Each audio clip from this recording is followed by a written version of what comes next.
आपके अली अमीन गंडापुर साहब से। मुझे ये बताइए कि सर मुझे ये बताए ना कि खान साहब को क्या कहीं मुंतकिल करने के लिए बात हो रही है सर? सोच रहे हैं हुज़ैफा साहब अडियाला से कहीं और मुंतकिल करने के लिए? ये अब देखिए, ये सोच जरूर अभी तक इस सोच पे बात नहीं हुई, लेकिन ये तजवीज जरूर है हमारे जहन में। वो ये है कि अगर ये इस तरह का रास्ता अपनाएंगे तो फिर हमारे पास लांडी जेल भी है, मत जेल भी है, वहां जाएं करें एहतजाज। लेकिन अगर एक जो है इस्लामाबाद और रावलपिंडी दो जुड़वा शहर है, उसके संगम के ऊपर आप ये काम करेंगे तो फिर हमारे पास ऑप्शन कोई नहीं रहेगी कि हम आपको मत जेल भेज दें, फिर जाएं बैनी तरीके से, आपकी बहनें भी जाएं, सोहेल अफरीदी भी जाएं, 5-8 हजार बंदा जो है जेल के बाहर बैठकर जो एहतजाज भी करें, जो मर्जी करें।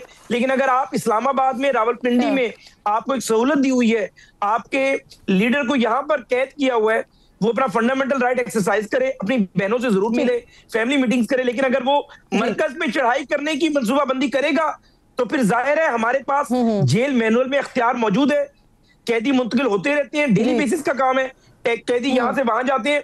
मियां नवाज शरीफ और मियां शहबाज शरीफ को जनरल मुशर्रफ ने अटक से चलें हुज़ैफा साहब एक छोटा सा ब्रेक ले लेते हैं, बाद वापस आते हैं। तो कुछ सेनेटर्स ये कह रहे हैं ना कि पीटीआई के लिए अब मजीद मुश्किलात बढ़ने वाली हैं, फैज हमीद को सजा हो गई, उसके बाद अब पाकिस्तान तहरीक इंसाफ के लिए क्या मुश्किलात होने वाली हैं और फिर पीटीआई इसको कैसे देख रही है, इस मौजू पर बात करते हैं। एक छोटा सा ब्रेक लीजिए, ब्रेक के बाद वापस आइए, मेरे दोनों मौजूद मेहमान साथ मौजूद हैं। प्रोग्राम में एक बार फिर आपको खुशामदीद कहूँगी। हुज़ैफा रहमान साहब और शफी जान साहब मेरे दोनों मौजूद मेहमान मेरे साथ मौजूद हैं। हुज़ैफा साहब इस सेगमेंट का आगाज़ ज़रा आपसे कर लेते हैं। सर फैज़ हमीद की सज़ा के बाद ख्वाजा आसिफ साहब कह रहे हैं कि अभी कुछ लोग ऐसे हैं जो खान साहब को दोबारा लाना चाहते हैं। आपके साथी जावेद लतीफ़ साहब, इनके मुताबिक फैज़ हमीद के साथ कुछ हाजिर सर्विस लोगों को भी सज़ा दी गई है। सर ज़रा कन्फर्म कर दीजिएगा इसको, और मज़ीद किन को सज़ा होने जा रही है या मज़ीद कौन है जो कटघरे में आएंगे? सर जी किरण नाज साहिबा, मुझे आप बड़ा हसास सवाल है, 2-3 मिनट के बाद में पेशेंट ऑडियंस देनी है ताकि मैं पूरा केस आपके सामने रख सकूं।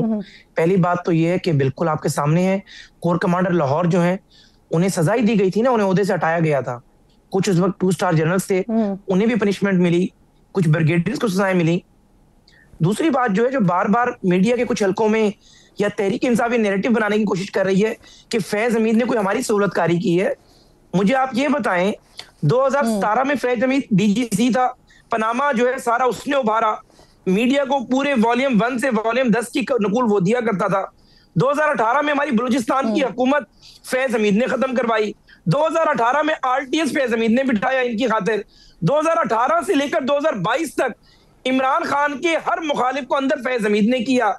नून लीग की जितनी भी टॉप लीडरशिप थी, चाहे शहबाज शरीफ साहब हो, चाहे मियां नवाज शरीफ हो, चाहे मरियम हो, चाहे हमजा शहबाज नहीं होता सर, सुन ले मेरी बात, डीजीसी का ओहदा रखते हैं फैसला साज तो नहीं थे उस वक्त। मैं इसलिए, अगर आप मुझे बात मुकम्मल करेंगे, मैं फैसला साजी पे आ रहा था। आपने अरशद मलिक जैसे जजेस को ब्लैकमेल करके फैसले लिखवाए, उसके बाद आपने अपने इदारे के अंदर भी चेन ऑफ कमांड और डिसिप्लिन की वायलेशन की। उसके बाद जब आपको कोर कमांडर पेशावर लगाया गया, जो आपने किया रेस इज हिस्ट्री। हमारे रहनुमाओं से तो फैज हमीद ने 50 करोड़ रुपए ये रिश्वतें लेता रहा है, हमारे एमएनएज लेवल के लोगों से सिर्फ उनकी बेलें कंफर्म करवाने के लिए। एक हमें रिलीफ इस शख्स ने नहीं दिया। ये वही हाल है कि एक बंदे को एसएचओ सारी रात मारे और एसएचओ सुबह से मारे। एक मिसाल सर, ये बहुत बड़ा इल्जाम है, रिलीफ दिया किसने दिए सर 50 करोड़ बच्चे के तौर पर? मुझे बताएं, अगर ये 50 नाम लेना सर, ये बड़ा इल्जाम आप लगा रहे हैं, नाम के साथ बताएं ना। फिर 95 एकड़ का जमींदार आज 2200 एकड़ का जमींदार कैसे बन गए? फैज हमीद ने जितना नून लीग को डेंट लगाया, देखिए जिन लोगों ने पैसे दिए हैं मुझे उनके नाम भी पता है, मेरे वो कॉलीग्स भी हैं, जब उनको दिल चाहेगा वो जरूर जिक्र करेंगे। लेकिन फैज हमीद ने रिश्वतस्तानी की नून लीग के खिलाफ, फैज हमीद ने नैब की डीबिया बनवाई। सर कोई एक नाम ले दीजिए, आप बड़ा इल्जाम लगा रहे हैं, कोई एक नाम तो ले दीजिए हुज़ैफा साहब। मैं बता रहा हूँ ना, मेरी बहन, मैं अर्ज कर रहा हूँ आपके सामने कि फैज हमीद ये सारे काम करता रहा, हमें कौन सा बेनिफिट उसने दिया? अगर हमारे 1-2 रहनुमाओं को उसने कहीं पर कोई बेल में रिलीफ दिलवा भी दिया 1.5-2 साल की कैद के बाद, उसने पैसे लिए हैं, उसने करोड़ों रुपए रिश्वतें ली हैं। फैज हमीद एक धब्बा है इस इंस्टीट्यूशन के नाम पर, तभी इदारे ने उसको सजा दी है, वरना इदारा कभी अपने साबिक डीजीआई को, साबिक 3 स्टार जनरल को, साबिक एडजुकेंट जनरल को सजा नहीं देता। फैज हमीद ने अगर कभी नून से मुलाकात की, कभी आसिफ जरदारी से मुलाकात की, एक ही एजेंडा होता था कि मैंने बानी तहरीक इंसाफ और तहरीक के निजाम को मजबूत कैसे करना है। सर वैसे दो चीजें मैं क्लियर कर दूं कि फौज की हायरार्की, सर कल परसों हमने अपने प्रोग्राम में बताया है कि वहां पर जो सिस्टम है किस तरह से सजाएं होती हैं लोगों को। और दूसरी बात आप जो कर रहे हैं कि फैज हमीद को सजा दी गई, तो फैज हमीद को सजा इसलिए नहीं दी गई कि वो नून लीग के लोगों से 50-50 करोड़ रुपए ले रहे थे। वो उनको किस मामले पे सजा दी गई है, वो 4 निकात अलग है, इस बात पे नहीं सजा हुई है उनको। नहीं देखिए कुछ चीजों के नहीं, हसास बात आपने की है, मेरा मौकफ जान के आपने मुझसे माइक लेना है।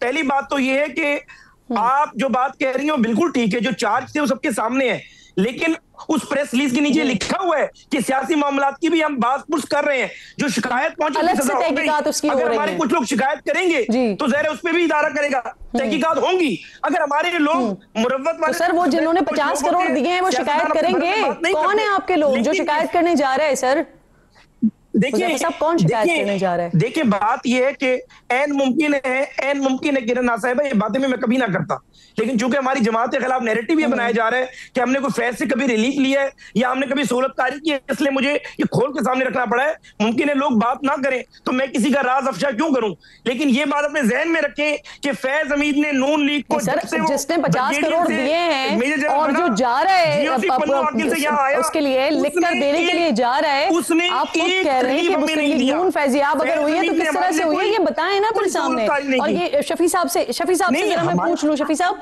आपने सुन लिया? जी हुज़ैफा साहब का मौक़िफ़ आपने सुन लिया? ये तो ओपन सीक्रेट है कि फैज हमीद ने पीटीआई के लिए क्या किया। ओपन सीक्रेट तो मैं आपसे जानने की कोशिश कर रही हूँ, आप नाम नहीं ले रहे ना, आप एक इल्जाम लगा रहे हैं। मुझे शफी साहब का मौक़िफ़ भी लेने दीजिए। शफी साहब आप लोग कह रहे हैं कि नून लीग के लोग भी फैजियाब हुए हैं। अभी आप हुज़ैफा साहब की बात सुन रहे थे, वो कह रहे हैं 50-50 करोड़ रुपए लिए गए हैं, अगर उनको 1-2 किसी को बेलें हो गई हैं तो। मुझे 2 मिनट दीजिएगा। हुज़ैफा साहब ने तो काफी टाइम ले लिया और काफी सारे जो हैं वो बातें भी कह दी हैं। सोहेल साहब को कब करार दे दिया इनको जब से सोहेल आफरीदी साहब का नाम अनाउंस हुआ है ना, इनके असाब पे वो सवार है। पहले ये किसी और चीज के साथ उसको जोड़ते थे, फिर दहशतगर्दी के साथ उसको जोड़ते थे, फिर एक साहब यहाँ पे प्रेस कॉन्फ्रेंस करने आते थे, फिर मंशियात का इन्होंने कट्टा खोला, अब ये कहते हैं वो कंप्रोमाइज हैं। तो इनको खुद समझ नहीं आ रही कि हम किधर स्टैंड करें और किस बात के साथ हम स्टैंड करें। सोहेल आफरीदी साहब जो है वो इनके असाब पे सवार है, और जो खान साहब ने आउट ऑफ द बॉक्स खेला है, इनके अवसान खता है सोहेल आफरीदी साहब की वजह से। दूसरी बात इन्होंने की कि ये सवाबी से आगे नहीं आ पाएंगे, तो इनकी ये ज़हनियत आप देख लें कि ये खैबर पख्तूनख्वा को पाकिस्तान का हिस्सा ही नहीं मानते। ये कहते हैं कि ये सवाबी आएगा तो हम यहाँ पे खंदक खोदेंगे, यहाँ पे हम कंटेनर लगाएंगे, क्योंकि वो खैबर पख्तूनख्वा की बाउंड्री है पाकिस्तान, पूरा पाकिस्तान हमारा है, शराय दस्तूर हमारा है, मोटरवे हमारी है, इस्लामाबाद हमारा है, हम जहां चाहें वहां आएंगे, ये जो कर सकते हैं कर ले। ये गवर्नर राज की बात कर रहे हैं, राज लगा के दिखाए, ये कोई गप लगाई हुई है, कोई हमें ये मैंडेट खैरात में मिला हुआ है, ये हम इनकी तरह कोई फॉर्म 47 पे आए हुए हैं क्या? इनकी तरह हमने कोई जस्टिस फाइल ईसा से फैज़याब होकर यहाँ पे आए हैं, या गवर्नर राउत की ईंट को भी आपका बंदा हाथ नहीं लगा सकता। नहीं हुज़ैफा साहब इजाजत दीजिए ना, वो आपकी बात खामोशी से सुनते थे, आप अपने प्लीज आप जवाब दीजिएगा ना, आपकी टर्न पे आप जवाब दीजिएगा, उनकी बात सुन ले पहले। सुन लें हम आपको दिखा देंगे कि हम गवर्नर हाउस की ईंट को हाथ लगा सकते हैं कि नहीं लगा सकते, हम दिखा भी देंगे आपको, आप टेंशन ना लें इस बात की। इन्होंने गवर्नर राज की बात की, उन्होंने कहा कि जी वो जेल की शिफ्टिंग भी हो सकती है, हमने बड़ी सहूलत दी हुई है। कौन सी सहूलत आपने दी हुई है? मुलाकात आप नहीं करवा रहे, गैर कानूनी गैर आईनी काम पहले आप करते हैं, फिर जाके हम धरना देते हैं। पहले गैर कानूनी काम तो आप करते हैं। बुशरा बीबी तो सियासी नहीं है ना, उसकी फैमिली कोई प्रेस कॉन्फ्रेंस करती है, 2 महीने से उसकी मुलाकात नहीं हो रही। अंदर जो है इमरान खान साहब को आइसोलेट किया हुआ है, ना कोई आदमी उनसे मिल सकता है, ना किसी की आवाज सुन सकता है। कौन सी सहूलत आपने हमें दी हुई? आप अगर इमरान खान साहब को शिफ्ट करेंगे तो हम पूरा पाकिस्तान जैम करेंगे। आप पाकिस्तान की किसी जेल में इमरान खान साहब को लेके जाएंगे, वहां पे लोग बाहर बैठेंगे। अगर आप सिंध में लेके जाते हैं, बलूचिस्तान में लेके जाते हैं, जहां मर्जी आप लेके जाएं, वहां पे लोग इमरान खान साहब के लिए बाहर बैठेंगे। अगर बैरून मुल्क भी ये लेके चलते हैं तो वहां भी ओवरसीज पाकिस्तानी इमरान खान साहब के साथ खड़े होंगे। इनको समझ नहीं आ रही कि इमरान खान साहब जो अंदर है, बिल्कुल ठीक, क्योंकि मेरे पास वक्त बिल्कुल खत्म हो गया है। लेकिन हुज़ैफा साहब मैंने आपसे कहा था कि 10 सेकंड्स में आप अपना जुमला कंप्लीट कर सके, मैंने ब्रेक लेना है सर। नहीं मैंने बिल्कुल बात अपनी मुकम्मल कर दी है, आप प्लीज गो अहेड जी प्लीज। जी ठीक बहुत शुक्रिया आपका। शफी जान साहब, हुज़ैफा रहमान साहब मेरे दोनों मौसस मेहमान प्रोग्राम में साथ मौजूद थे।